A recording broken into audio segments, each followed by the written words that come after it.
박사님 안녕하세요. 네, 안녕하세요. 네. 혹시 잘 지냈어요? 잘 지냈습니다.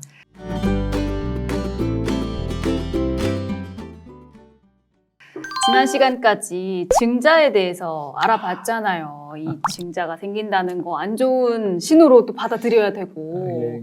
네, 또 어떤 신호들, 어떤 또 그런 것들이 있을까요? 예, 주식을 아무리 잘 사더라도 네. 이 시장이 좀 하락하기 시작하고 이제 뭐 불안해지기 시작하면 좀 잘 팔아서, 그러니까 다 팔라는 것까지는 아니지만 네. 저는 장기 투자를 원칙으로 하니까 뭐 지분을 다 팔고 그러진 않는데 조금 그래도 이제 좀 팔아서 다른 자산으로 리밸런싱 한다든가 이런 타이밍들을 잡는 방법에 이제 두 번째 이야기를 드릴 수가 네, 있는 두 번째는 어떤 내용인가요? 예, 첫 번째는 뭐 잘 얘기해 주신 것처럼 주가 수익 비율 PER이라 그랬죠. 그죠? 네. 주식의 기대 수익률은 떨어지는데 다른 자산의 기대 수익률이 높아질 때 아무래도 주식 시장에 수급이 좀 꼬인다. 수요와 공급 이야기를 제가 조금 들었다면 네. 오늘 이제 두 번째는 기업의 이익 이야기를. 이익. 예, 기업의 이익이 꺾일 때 이거 좀 조심해야 된다. 아, 그걸 어떻게 알죠? 이게 바로 수출입니다. 오늘 방송을 보시는 분들한테 드리는 첫 번째 거시경제 팁이 될 텐데 바로 저는 우리나라 매월 첫날 매월 첫날 발표가 되는 한국의 수출입 동향 산업통상자원부에서 네. 아침 8시 정도에 발표를 해요. 네. 저 같은 이코노미스트들은 맨날 놀다가도 매월 첫날은 그날은 바쁜 날이에요. 그래서 수출이 어떻게 통계가 나왔는지를 항상 열어보는데 왜 그러냐 하면 우리나라 수출이 굉장히 격렬하게 움직여요. 좋은 해는 막 플러스 30%, 나쁜 해는 마이너스 30%를 오가는, 이거 뭐 완전 주식시장에 영향을 안 미칠래 안 미칠 수가 없는 게 우리나라 내수 경기가 그래도 잔잔하게 좀 흘러가는 면이 있지만 수출이 그렇게 플러스 30% 마이너스 30% 움직이게 되면 우리 경제에 받는 충격이나 영향이 없을 수가 없고 특히 주식시장 참가자 입장에서는 기업의 실적, 수출 잘 되는 회사는 기업 실적 전망이 상향 조정. 아까 우리 그 애널리스트들이 기업 탐방 방문해가지고 뭐 좋은 일 있어요? 사장님 이렇게 묻는다 그랬잖아요. 그런 것처럼 사람들이 적극적으로 기업 방문을 많이 해줄 때가 주가가 오를 텐데 그럴 때가 언제냐 하고 살펴보면 수출 잘 될 때. 수출이 잘 될 때. 네. 그런데 이제 문제가 한 가지 있죠. 뭐예요? 수출이 잘 되는지 안 되는지를 판단할 때 그거 하나만으로 판단하기가 되게 어렵다라는 거예요. 그러면요? 왜 그러냐면 어떤 달은 플러스, 어떤 달은 마이너스가 막 나와요. 이거 판단하기 되게 어렵지 않겠어요? 그렇지 않아요? 예, 변동성이 되게 커요. 봐야지. 그렇죠. 예. 이게 바로 그걸 저희들이 이제 걱정을 왜 이렇게 하게 되냐면 우리나라 수출이 지나고 보면 와 이게 맞았어. 그때가 그렇게 움직였군. 이렇게 이야기를 하는데 당장을 보면 한 달 올랐다 한 달 빠졌다 하는데 이게 지금 바닥을 쳤는지 아니면 이제 고점인지를 무슨 수로 파악하겠어요. 너무 월별 변동성이 크니까. 변동성이라는 것은 이렇게 등락폭이 크다. 출렁출렁거린다. 뭐 이렇게 말씀을 드릴 수가 있죠. 이런 걸 해결하는 좀 도움되는 방법이 매월 첫날. 자, 수출을 발표한 그날 밤 그날이 바쁜 날이야. 그날 밤 미국의 공급관리자협회 제조업지수를 확인한다. 공급관리자협회 제조업지수라는 게 뭐냐면 이제 미국에 400대 기업이 있어요. 제조업 400대 기업. 한국으로 이야기하면 경총이나 뭐 정경련이나 아무튼 세계적으로 어마어마한 기업들이 거기 다 있겠죠. 그 회사에 이 리서치하는 회사에서 전화를 걸어요. 전화를 걸어서 이제 회장님한테 전화를 걸면 안 받으실 거 아니에요. 회장님 바빠 죽겠는데 무슨 서베이 전화를 받나? 누구한테 전화를 거냐면 회장님의 회사에서 가장 오른팔이 누구냐면 자재부장님들이잖아. 자재부장님? 예, 왜냐하면 회사에 사람을 뽑았다 그러면 비품부터. 회사에 지금 물건이 나간다 그러면 창고 열어. 창고를 관리하시는 분들이 자재부장님들이잖아요. 회사에서 제일 중요한 분들이 자재부장님. 뭐 여러분들이 계시겠지만 그 중에서 회사가 어떻게 돌아가는지를 제일 잘 알아서 회장님의 오른팔은 자재부장님, 총무부장님일 가능성이 높다라는 거죠. 그분한테 전화를 가는 거죠. 네, 전화해서요. 물론 지난달보다 이번 달 판매가 어떠세요? 좋아요. 네. 그렇게 대답하신 분이 400분 중에 200분이 넘으면 50 이상. 너무 직관적이고 좋지 않아요? 간단하다. 예. 근데 이게 우리나라 수출의 한 3달에서 6달 선행이에요. 3달에서 6달이요? 그러니까 이 미국의 ISM 제조업 지수라는 애가 50을 뚫고 막 올라가잖아요. 그러면 우리나라 수출이 그 달은 출렁출렁 거릴지 모르지만 한 2-3달 지나고 보니까 세 달 누적으로는 플러스가 났네.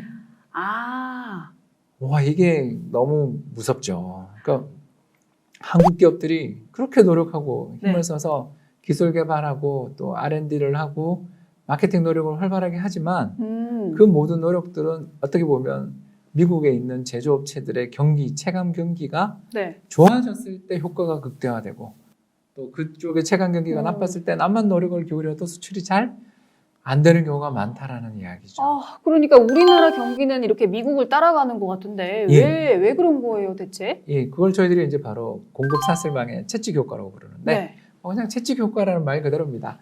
채찍의 손잡이를 조금만 흔들어도 채찍의 막 손잡이 흔들리니까 끝은 그죠? 채찍이 막 흔들리니까 제가 좋아하는 영화 레이더스라 아주 옛날 영화였습니다. 레이더스 보면 주인공이 채찍을 딱 휘둘러서 상대방 칼을 잡는다든가 저기 가고 있는 말에 이렇게 치면서 이리야 하잖아요. 그런 것처럼 소비자 시장의 선진국 소비자 시장의 사소한 경기 변동도 그 수출로 먹고 사는 나라들에게 격렬한 경기 변동을 일으키는 현상을 저희들은 그걸 바로 공급 사슬망의 채찍 효과라고 그러는데 뭐 가장 대표적인 사례를 제가 하나만 이야기하자면 2008년입니다. 옛날 이야기입니다만 데이터가 정확하게 남아 있으니까 2008년 당시 미국이 부동산 가격이 폭락했어요. 글로벌 금융위기. 와우. 그때 부동산 가격이 얼마가 빠졌냐면 전국 단위 부동산 평균 가격이 30%가 빠졌는데 소비 지출은 3% 줄었어요. 그밖에 안 줄었나 싶을 정도로 별로 안 줄죠. 근데 이제 소매 판매, 뭐 월마트라든가 코스트코 같은 매출이 얼마 줄었냐면 15% 줄었대요.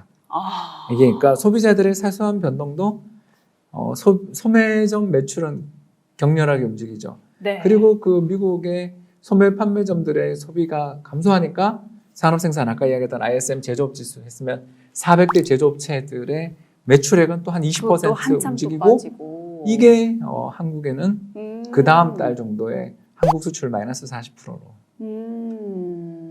이게 이제 소비자 시장에서 발생한 충격이 일파만파 커지는 거죠. 약간 나비 효과 같은 느낌이에요. 그렇죠. 세상 일이 다 엮여 있는 거고 그런 엮여 있는 나비 효과 속에 외국인의 매매라는 것도 굉장히 중요하긴 하지만 우리나라 기업들의 매출액의 변화를 결정짓는 요인은 수출이다. 그리고 수출은 어떤 걸 봐야 알 수 있냐? 이렇게 물으면 이제 우리 알죠. 선진국의 소비자들의 심리를 봐야 되는데 선진국 소비자 심리를 파악하기 위해서 그 수많은 사람이 서베이 설문조사를 해도 소비자가 다음 달에 물건을 많이 살지 안 살지 아무도 모르잖아. 그러니 가장 프로들 세상에서 가장 부유한 가장 세계를 대표하는 400대 대기업의 자재부장님들이 지난달보다 좋아졌어 이런 사람이 늘어나면 업다운인 거죠. 그래서 이 ISM 제조업 지수를 비롯한 이런 미국 쪽에서 발표되는 경제 지표들은 우리 국내 주식시장 참가자들 입장에서 빼놓으면 안 되는 경제 지표라는 것을 알 수가 있는 반드시 참고를 해야 되는 그런 지표라고 할 수 있겠고요. 그러다 보니까 우리나라 경제가 주식시장에서 투자자들 특히 개미 투자자들이 지난 한 20년 동안 이렇게 놓고 봤을 때 외국인에 비해서 외국인보다 수익률이 높았던 해가 2년밖에 없다. 2번 있었죠? 혜민 씨 우리 기억나시죠? 맞아요. 그러니까 그런 일들이 벌어지는 이유가 정보력의 차이에서 우리가 온 게 아니었냐라는 걸 좀 알 수가 있는 거죠. 외국인들은 이 애널리스트들 이제 저 같은 이코노미스트나 애널리스트들이 전화해가지고 지난달 미국 ISM 제조업 지수가 50 밑으로 내려갔어요. 그런 걸 알고 그렇죠. 아무래도 한국 수출이 앞으로 안 좋아질 것 같아요.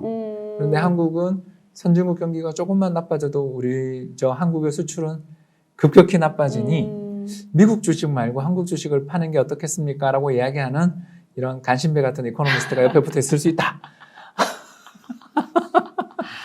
그래서 그랬구나. 이유를 찾았어요. 근데 여기서 한 가지 궁금한 점이 생기는 게 우리나라는 주로 반도체가 먹여 살리지 않나요? 근데 그것도 똑같아요. 마찬가지예요? 왜 그러냐면 산업의 쌀 뭐 이런 거 이야기를 하잖아요. 근데 아무리 산업에서 가장 핵심적인 중요한 품목들을 생산해서 한국의 반도체 없이 뭐 어떤 한국의 2차 전지 없이 한국에서 만들어낸 배 없이는 못 먹고 살아요라는 이야기를 우리는 하기 때문에 한국이 분명히 경기나 이런 거에서 보면 중요한 역할을 맡고 있는 건 사실인데 이 과거의 역사적인 이런 흐름을 조사를 해보면 국제 유가가 올라가고 세계 원자재 시장이 뜨거워지고 세계 수출 규모가 늘어나는 시기에 한국 반도체 가격도 올라가고 반대로 국제 유가 빠지고 세계 수출 둔화되고 또 우리나라에서의 수출도 둔화되는 그런 시기가 될 때 한국의 반도체 가격도 떨어지더라라는 거죠. 왜 그런가 생각해 보면 앞에 이야기했던 것처럼 선진국의 제조업체들의 생산이 줄어들고 한국에 대해서는 주문량들이 줄어드는 시기에 반도체 회사들이 어마어마한 돈을 투입해가지고 평택에 이천에 그렇게 큰 공장을 설립해놨는데 잠깐 경기 나쁘다고 공장 가동 중단 못하잖아요. 그렇죠. 네, 제품 가격 깎아드릴 테니까 주문을 유지해 주세요라든가 제품 가격을 인하해서 좀 새로운 수요를 자극해보려는 생각을 하게 되니까 경기 나빠지고 선진국 쪽의 소비가 조금만 나빠지면 한국의 반도체 제품 가격이나 폭이 더 커질 수밖에 없다. 오늘도 중요한 정보 정말 새겨들어야 될 것 같아요. 우리나라 경기에 선행하는 미국 제조업을 봐야 된다. 그렇습니다. 알겠습니다. 오늘도 좋은 정보 감사합니다. 감사합니다.